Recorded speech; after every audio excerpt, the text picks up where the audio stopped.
Sanders cannot get a break. After 2016, when he was essentially hosed by the DNC and dismissed by the media, this was supposed to be his time.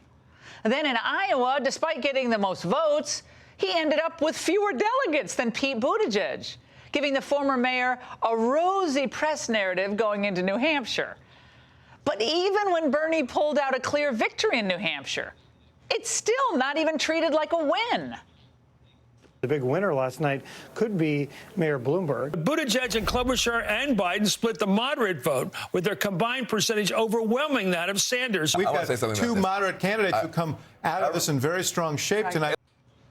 Again, they'll support anybody except the guy who actually won. But the reason is obvious. The establishment and the elites don't want the curmudgeon socialist Bernie Sanders to run away with the nomination. And because what would that do? That would upend their comfy, if ineffective, status quo. Now, Joe Biden was supposed to stop him, but we feel the need to stop him from embarrassing himself. Call the caregiver. The man should be doing some age-appropriate group activities that will keep his mind active. But campaigning shouldn't be one of them for poor old Biden. Now, given all this, where are the party apparatchiks and media toadies going to turn to now? To the person whom I dubbed last winter as the left's new it boy. The newest darling of journalists, Hollywooders, and Metro lefties is the mayor of South Bend, Indiana. The coastal elites, I don't think they've ever loved a Midwesterner as much as they love Pete. He's a charmer. Well, he looked dashing in his Army fatigues, too, right? I mean, a policy wonk, a Harvard guy, Rhodes Scholar. Yet he's very modest. He's a modern-day Renaissance man. God bless Pete Buttigieg, but he kind of talks at the level of Mr. Rogers. And with that sort of composure and poise, and he just did it up here on the stage in New Hampshire. He speaks in perfect sentences. It's impressive. He's an amazing human being. Doesn't Pete just make you all feel inadequate? And there's more. Pete evolves, too. We're talking about growing as a candidate. The guy was mayor of South Bend, Indiana, and now is, co-frontrunner perhaps for the Democratic nomination. Wait, a co-frontrunner? Is that what they said? Well, I guess technically maybe you could say that, but he's polling 13 points behind Bernie Sanders nationally, not to mention that in the next two nominating contests, Nevada and South Carolina, he's at 7% and 5.5%, respectively. We needed to get the 0.5% in. But what he lacks in popularity on Main Street, come on, Pete makes up for it more than that on Wall Street. Let's face it, they want to hedge against Bernie. And they know Pete will be putty in the hands of someone like President Xi, and that's good for the globalists. At first glance, Buttigieg seems to have a really pretty good political resume, right? He's a former small-town mayor, a Army reservist, Rhodes Scholar, and the first gay presidential candidate.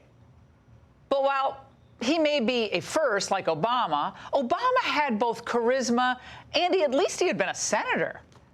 Buttigieg really is kind of a bland composite of a lot of things, but with zero relevant experience. The only thing he's ever run, South Bend, Indiana, is a crime-ridden mess. Violent crime surged 70% during his time as mayor, while the country as a whole saw crime fall by 2% in that same time frame. But pay no attention to the facts. Just keep hinting that he's like Obama, except gay and white. There's no question at all that Pete Buttigieg is occupying a bit of that Obama lane. Reminds me a little bit of early Obama in the campaign. Like Barack Obama before him, Pete is young, he's inspiring, he brings fresh ideas to the table.